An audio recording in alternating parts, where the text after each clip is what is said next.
everyone, welcome once again to your own YouTube channel Kamal academic coach.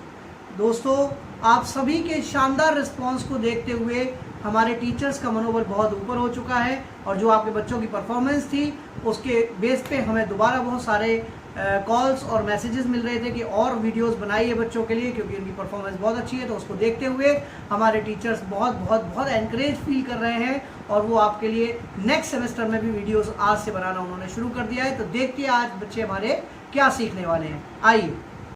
Good morning students, myself Vinita and today we will study Hindi literature chapter 9 Isaac Newton।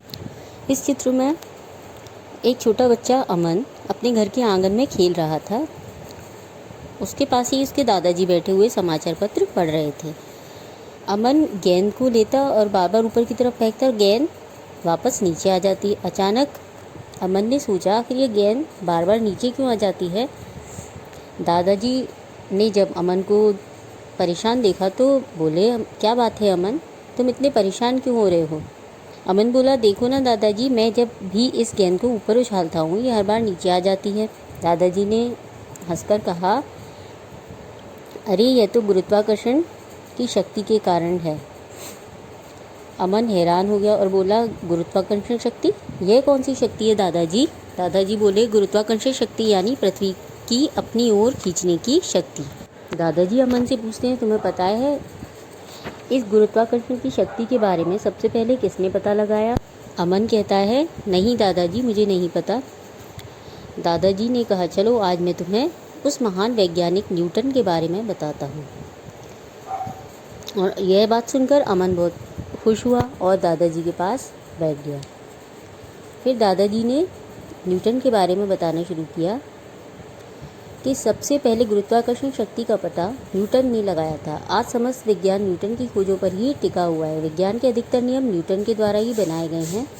इन्हें sir की सर्वोच्च उपाधि से सम्मानित किया गया था। यही कारण है कि आज पूरा विश्व न्यूटन का लोहा मानता है।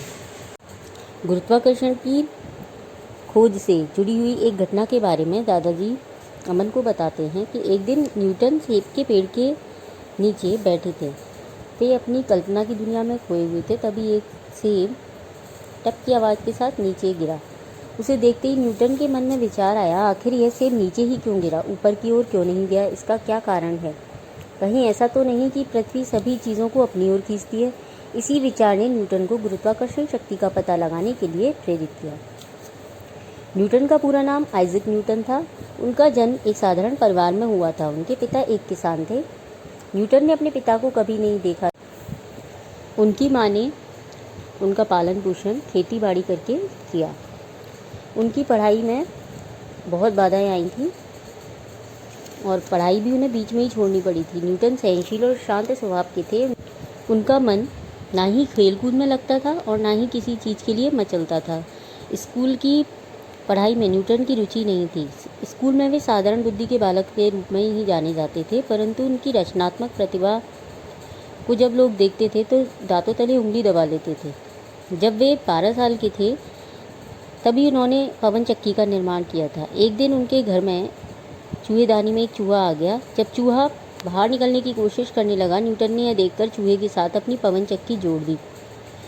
अब जब वे चूहा बाहर निकलने की कोशिश में इधर उधर भागता, न्यूटन की पवन चक्की भी चलने लगती। इसी प्रकार न्यूटन ने एक विशेष प्रकार की पतंग बनाई जिसे एक कंडील जलाकर उड़ाया। सभी लोग यह देख आश्चर्यचकित थे। इसके बाद न्यूटन ने कभी पीछे मुड़कर नहीं देखा। उन्होंने भौतिक विज्ञान तथा गणित के अनेक तथ्यों का पता लगाया।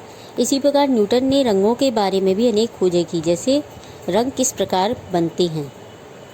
न्यूटन अपने सभी काम मग्न होकर करते थे। वे सदा किसी न किसी खोज में ही लगे रहे।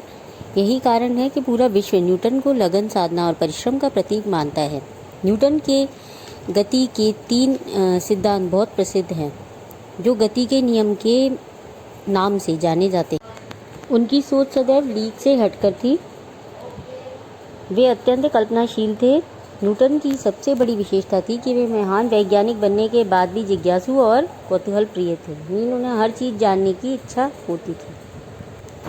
न्यूटन एक महान वैज्ञानिक थे। उनके जीवन में बहुत कठिनाइयाँ आईं, पर उन्होंने कभी हार नहीं मानी। वे बहुत परिश्रमी थे।